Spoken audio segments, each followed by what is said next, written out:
Oi.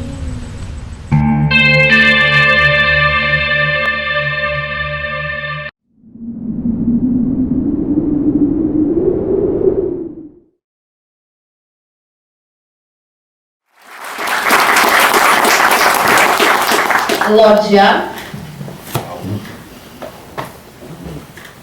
uma grande responsabilidade falar nesse momento e também é uma grande alegria, pois todos os relatos, todas as histórias que os meus companheiros de mesa trouxeram ilustram e expressam muito do que eu e muitos daqueles que apreciam todo esse trabalho vivem no seu cotidiano, instante a instante.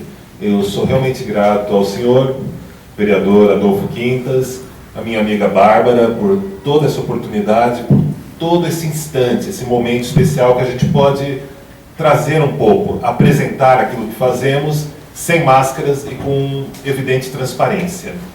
Eu, inclusive, durante a minha fala, eu queria passar algumas imagens, enquanto eu estiver falando, que mostram um pouco desse povo, de muitos rostos, de muitas classes sociais e das mais diversas profissões que se encontram através da arte, da imaginação, acima de tudo, por afinidade e amor a tudo aquilo que eles vivem.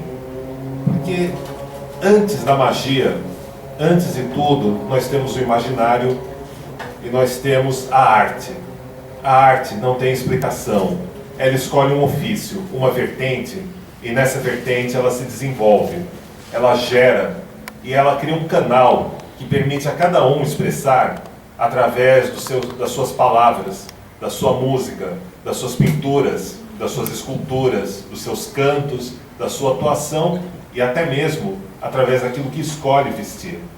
Existem algumas vertentes estéticas que dizem que o visual diferente, seja o visual de um fashionista, que muitas vezes lembra aqueles desfiles de modas conceituais que a gente assiste, assim como o visual de um cosplay que está ali trazendo para a realidade um personagem que ele admira nos quadrinhos, nos animes, nos filmes e tantas outras fontes, nos videogames principalmente.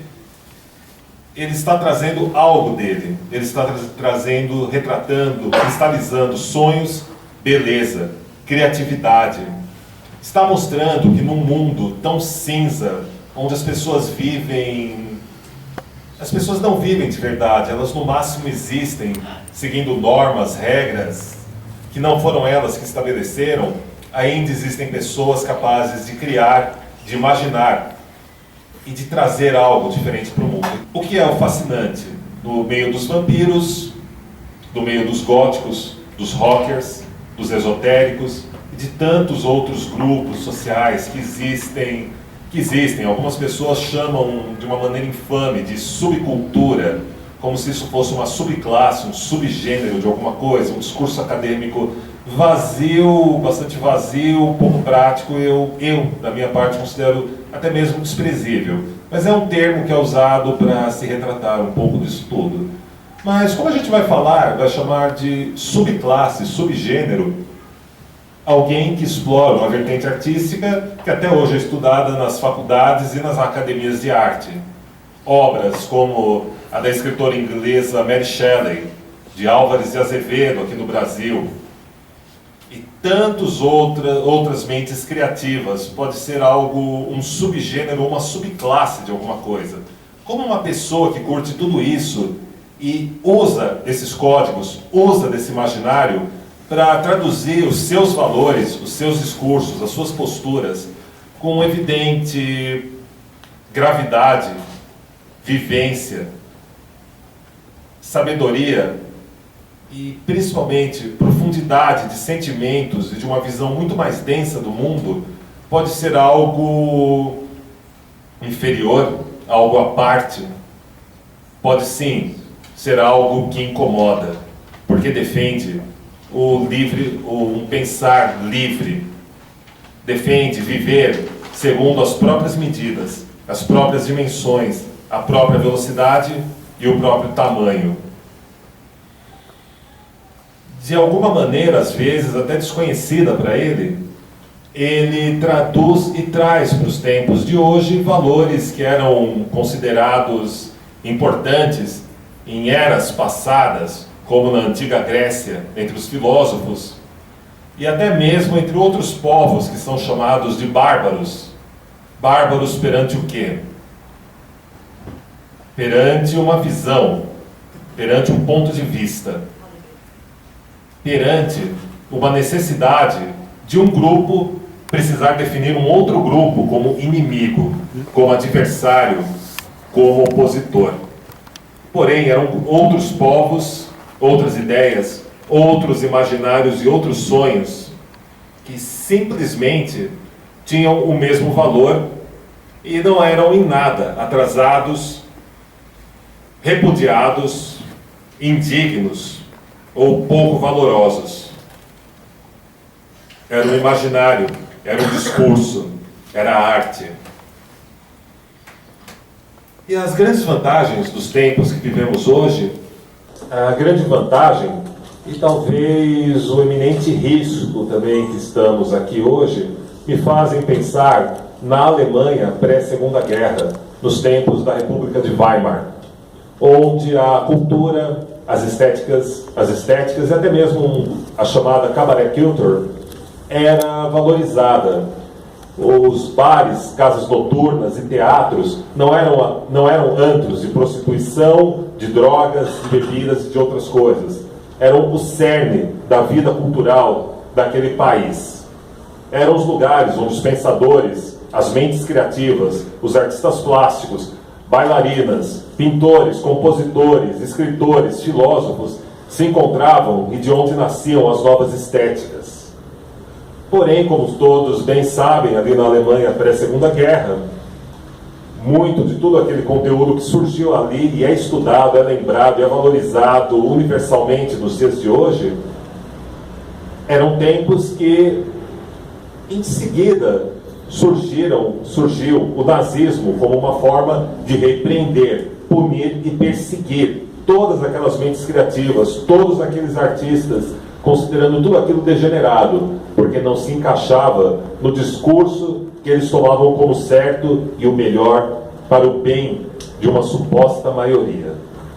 Nesse momento, no Brasil, eu não hesito em comparar a essa situação que foi a República de Weimar, na Alemanha. Depois de uma década de aparente liberdade, os esotéricos conseguiram se posicionar através de incontáveis eventos. Os herméticos, a maçonaria, o sagrado feminino, os neopagãos, os pagãos e até mesmo os cultos afro-brasileiros conseguiram algum espaço, conseguiram transmitir um pouco da sua mensagem e tomaram espaço. Mas como tudo aquilo que é novo, tudo aquilo que está se estabelecendo, dia a dia, no meu caso, noite a noite, eu vejo o movimento dos radicais e dos fanáticos religiosos. O meu público que se reúne nos meus eventos, que eu produzo há 16 anos, muitas vezes mensalmente, eles contam o que acontece aqui em São Paulo, quando eles vestem seus visuais e decidem vir para uma festa. Muitas vezes à noite ou pela manhã, quando estão voltando para suas casas, depois de terem assistido apresentações de bailarinas, performances teatrais, ouvido músicas e dançado músicas que falam sobre altos ideais filosóficos e de grande valor, eles são molestados, são atacados verbalmente e algumas vezes até fisicamente, no seu retorno para os seus lares. O direito de ir e vir, a sua liberdade é confrontada, é afrontada por pessoas que, com pouca interiorização, se julgam no direito de perseguirem aquilo que lhes é áureo, aquilo que lhes é diferente, aquilo que eles consideram como ofensivo perante eles. Eles se veem no direito de julgar e serem o juiz, júri executor de alguma sentença. Não são raras as histórias que eu escutei nesses 16 anos, através da noite, de pessoas que chegaram a ser agredidas fisicamente no retorno para suas casas depois de irem a um evento ou a uma festa por grupos, por bandos de pessoas. Não chega a ser raro, como meu irmão, meu camarada Marcelo contou, Não são raras as histórias de pessoas, de adolescentes e até jovens adultos que, quando voltam para suas casas, no momento que estiveram fora, trabalhando ou estudando, encontram um latão e todas as coisas que eles colecionam, como histórias em quadrinhos, livros de RPG, livros de ficção, de literatura fantástico, jogado para fora da casa e ouvem um discurso horroroso, são humilhados e passam por muitas outras formas de violência.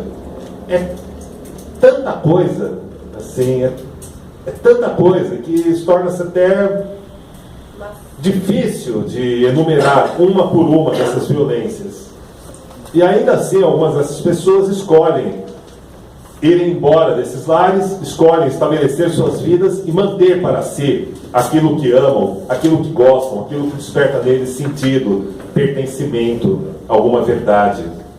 Muitas dessas pessoas conseguem cursar uma universidade estadual ou até paga pelo seu próprio valor, pelo seu próprio trabalho, pelas suas próprias conquistas. Temos profissionais das mais diferentes vertentes, com histórias parecidas.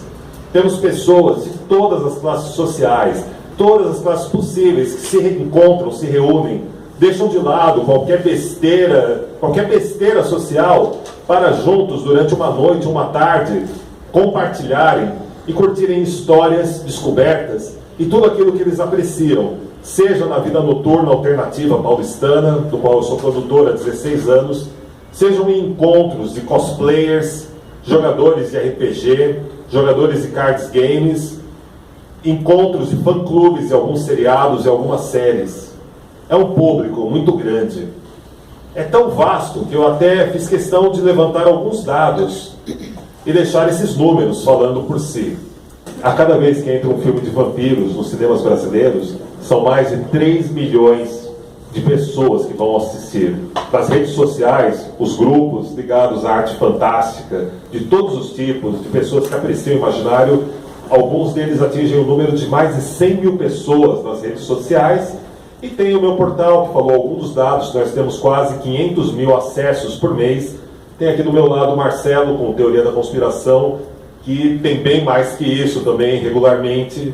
Então, caro amigo, caro vereador Adolfo, não somos uma minoria. Nos tempos de baixo, somos 4% da população brasileira. E nos tempos de evidenciação ou de alguma febre midiática ligada a esses assuntos do imaginário, do esoterismo e das artes alternativas, somos até mesmo 8% da população desse Brasil inteiro. Eu encerro aqui. Gratidão.